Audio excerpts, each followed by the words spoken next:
안녕하세요. 은자의 TV입니다.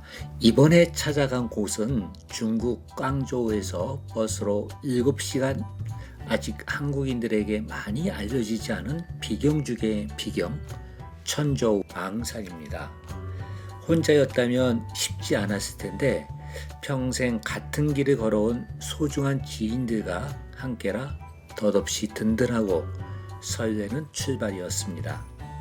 자, 그럼 지금부터 4박 5일 신선들이 논일다 간다는 그 땅으로 함께 떠나볼까요? 광저우 바이윈 국제공항에 도착하자마자 일행의 첫 번째 공통 관심사는 역시 밥이었습니다. 현지 식당에서 맛본 중국 남부 요리, 강동 투교의 담백하면서도 깊은 맛이 저희들 김비행의 피로를 깔끔하게 씻어줬습니다. 첫날 첫 번째 목적지는 소관시 인근에 위치한 동천성경, 하늘의 동굴 속 신선이 사는 세상. 이름부터 심상치 않죠?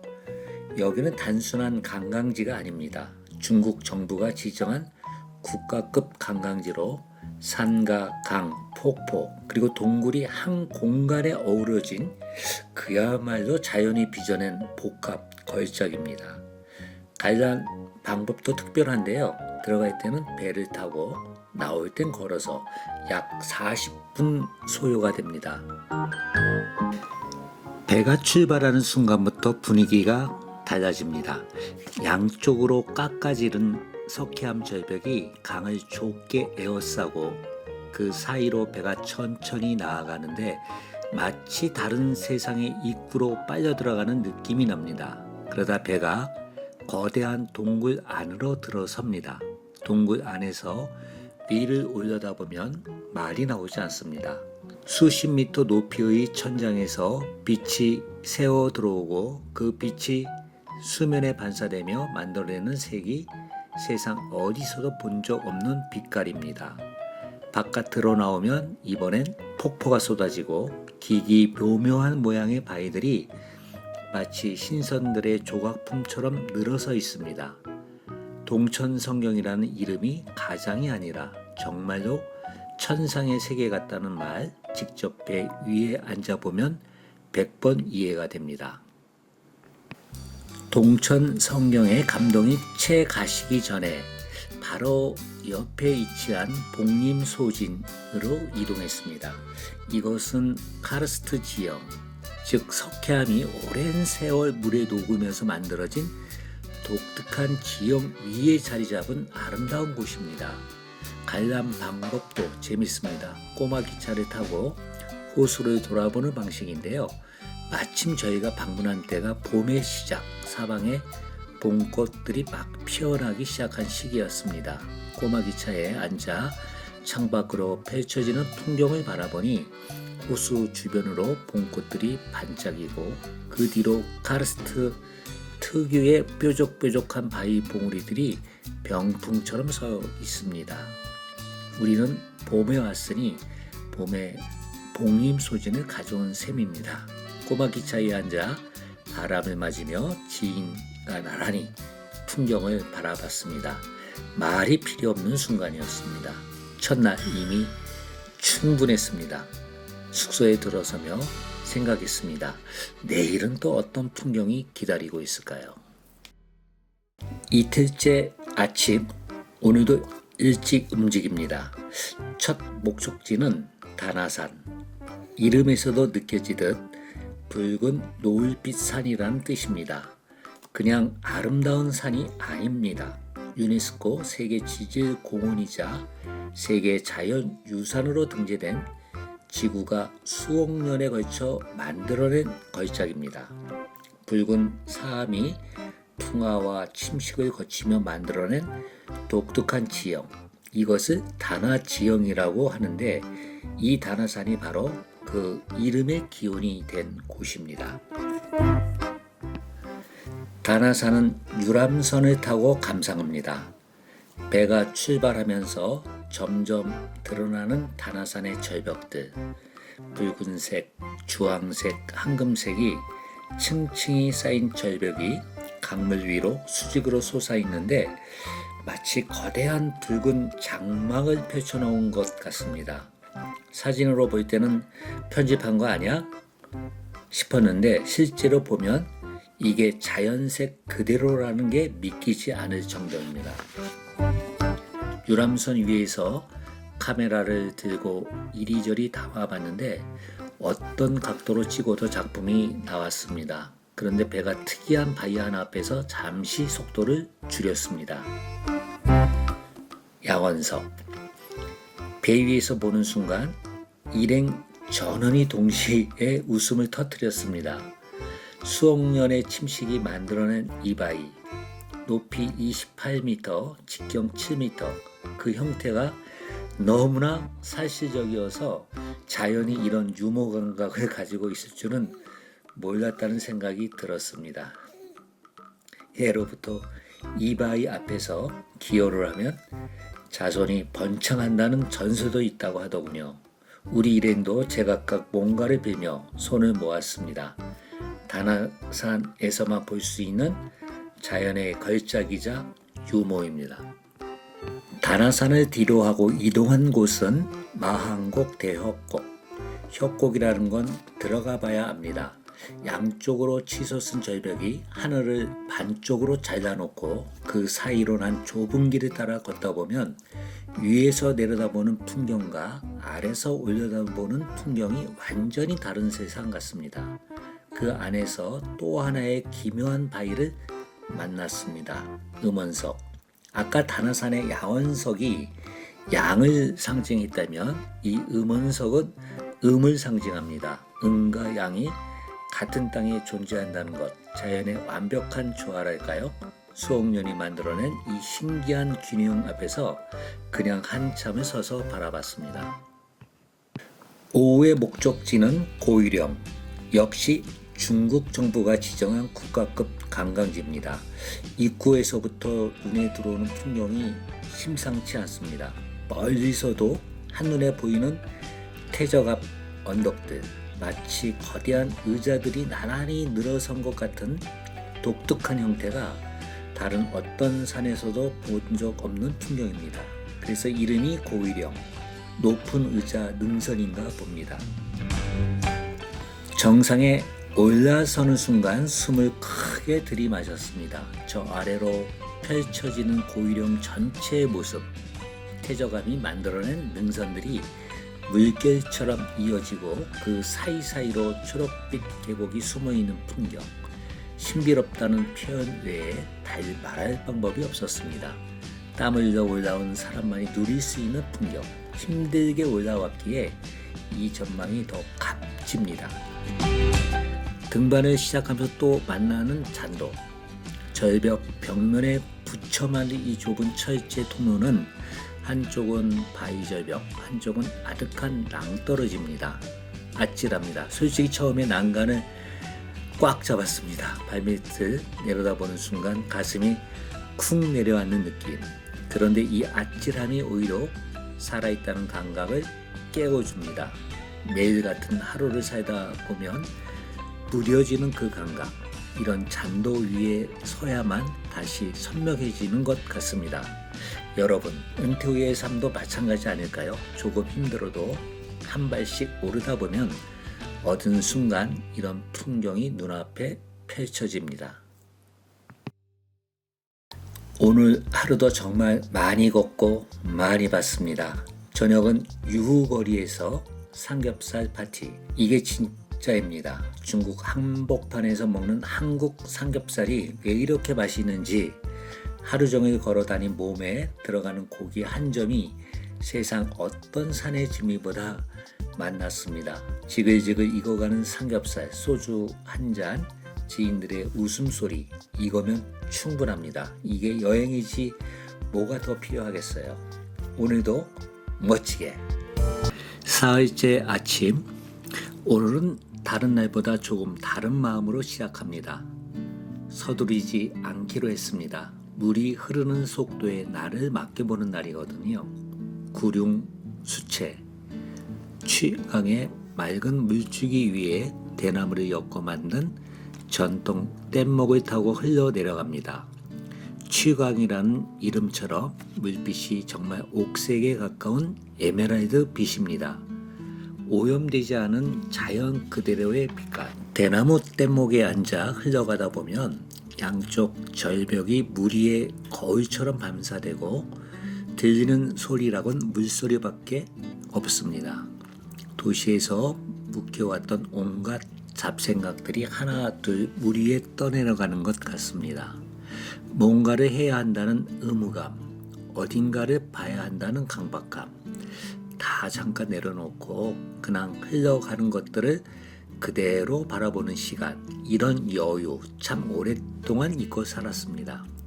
은퇴 후 삶의 가장 큰 선물 중 하나가 바로 이 아무것도 안 해도 되는 시간인 것 같습니다. 뗏목 위에서 그 사실을 다시 한번 느꼈습니다.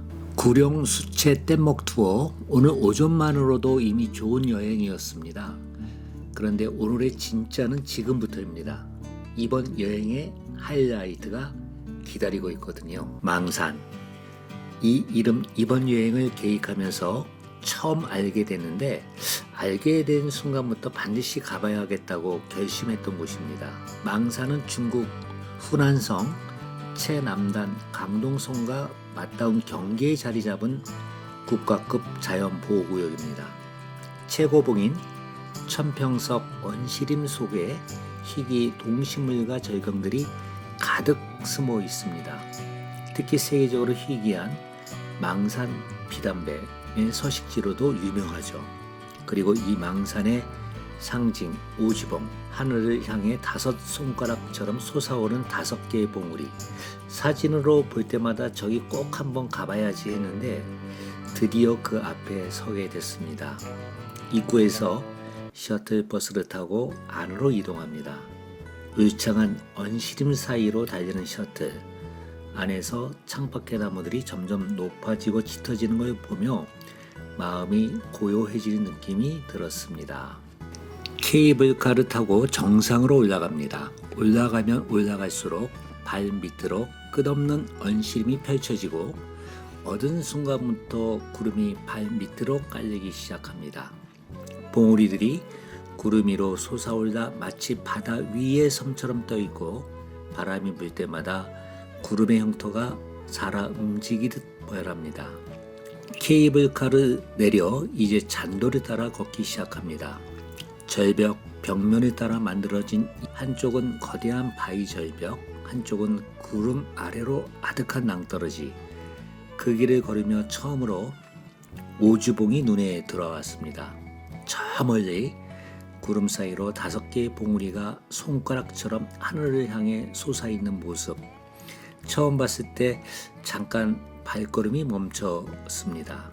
사진에서 보던 그 모습 그대로였는데 실제로 눈앞에 보이는 건 완전히 달랐습니다. 규모가, 존재감이 사진이 담아내지 못하는 무언가가 있었습니다. 그리고 한 발 한 발 걸을 때마다 오주봉이 조금씩 더 가까워졌습니다. 그 과정 자체가 어떤 여정 같았습니다. 오지봉 앞 전망대, 이 순간을 뭐라고 설명해야 할까요? 사방이 다 풍경입니다. 어디를 봐도 어떤 각도로 찍어도 작품이 나옵니다. 구름이 오지봉 사이를 유유히 흘러가고 바람이 불 때마다 그 모습이 매 순간 다릅니다. 우리는 한참을 그 자리에 서서 서로 사진을 찍어주고 또 찍어주고 누구도 이제 가자는 말을 먼저 꺼내지 못했습니다. 수억 년이라는 자연의 시간이 만들어낸 이 5 봉우리 앞에서 인간의 시간이 얼마나 짧고 또 얼마나 소중한지 다시 한번 생각하게 됩니다. 은퇴 후 이런 곳에 서 있을 수 있다는 것이 2 다리로 직접 이 풍경 앞까지 걸어왔다는 것, 진심으로 감사했습니다.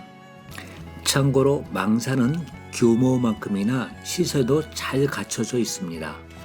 고령이거나 체력이 걱정되시는 분들을 위한 엘리베이터가 운영되고 또 집 와이어, 번지 점프 등 익스트림 스포츠 시설도 있어서 짜릿한 도전을 원하시는 분들에겐 덧없이 좋습니다. 그리고 망산 안에 위치한 산중 호텔, 구름 속에 자리 잡은 이 호텔에서 하룻밤을 묵으면 일출과 운해를 가장 가까이에서 볼 수 있습니다. 다음에 다시 온다면 그때는 꼭 산중 호텔에서 묵어볼 생각입니다. 오늘은 땅 위가 아닌 땅 아래로 내려갑니다. 연주 지하 동굴. 동굴 입구에 들어서는 순간 공기부터 다릅니다. 서늘하고 습한 공기, 그리고 수만 년이 켜켜이 쌓인 듯한 묵직한 고요함. 조명이 켜지면서 드러나는 동굴 내부의 모습에 탄성이 먼저 나왔습니다. 종류석과 석순, 천장에서 한 방울씩 떨어지는 물이 수십만 년에 걸쳐 조금씩 만들어낸 것들입니다. 어떤 것은 커튼처럼 드리워져 있고, 어떤 것은 탑처럼 솟아있고, 또 어떤 것은 꽃처럼 피어난 모양입니다. 자연이 얼마나 섬세한 예술가인지 이 동굴 안에 들어와 봐야 알 수 있습니다. 저는 여기서 한 가지 생각이 들었습니다. 이 종류석 하나가 만들어지는데 수십만 년, 인간의 수명이 기껏해야 100년인데 여기에 비하면 우리의 시간이 얼마나 짧은지, 그 짧은 시간을 조급하게 살기보다는 한 방울씩 쌓아가는 이 종류석처럼 천천히 그러나 분명하게 나만의 무언가를 만들어가는 것, 그게 은퇴 후 삶의 방향이 아닐까 싶었습니다. 서두를 필요 없습니다.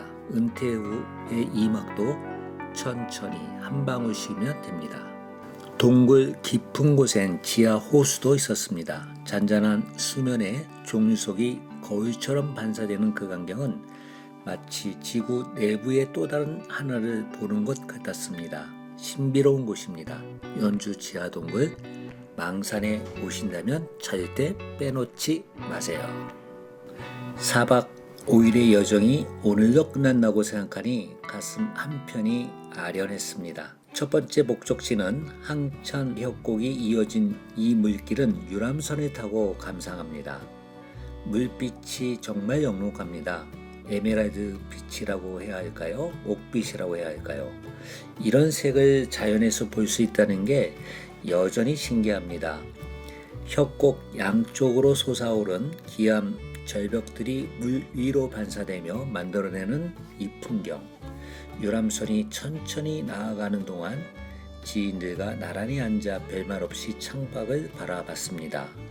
4박 5일을 함께하며 쌓인 게 있으니까요. 말이 없어도 통하는 사이. 그게 진짜 여행 동반자죠. 3여의 물빛을 눈에 담으며 생각했습니다. 이런 풍경을 함께 볼 사람이 있다는 것, 그것만으로도 이 여행은 충분한 의미가 있다고요. 그리고 대망의 마지막 미션, 세계 최장 유리다리, 길이만 520m, 그리고 발밑은 투명 유리. 입구에 서서 저 끝을 바라봤을 때 솔직히 한 번 더 생각했습니다. 내가 저거 정말 건너야 하나? 첫 발을 내딛는 순간 다리가 후들거렸습니다. 유리 바닥 아래로 저 아득한 곳에 협곡이 보입니다. 바람이 불자 유리 난간이 미세하게 흔들리는 느낌. 아래로 내려다보는 순간 가슴이 쿵 내려앉았습니다. 그때 옆에서 지인이 손을 내밀었습니다. 야, 같이 가자. 그 말 한마디에 발걸음이 가벼워졌습니다. 이게 함께 여행하는 이유 아닐까요? 혼자였다면 못 건넜을 다리도 손잡고 같이 가면 두렵지 않습니다. 인생도 그렇습니다. 옆에 누가 있느냐가 참 중요합니다. 은퇴 후에 이막을 걷는 이 길 위에서도 함께 걷는 사람이 있다면 아무리 아찔한 길도 건널 수 있습니다. 여러분, 이번 영상 어떠셨나요? 이번 영상이 도움이 되셨다면 구독과 좋아요 꾹 한번 눌러주세요. 다음에 가고 싶은 여행지도 댓글로 남겨주세요. 제가 먼저 다녀와서 솔직하게 알려드리겠습니다. 저는 은자이TV였습니다. 오늘도 멋지게 화이팅!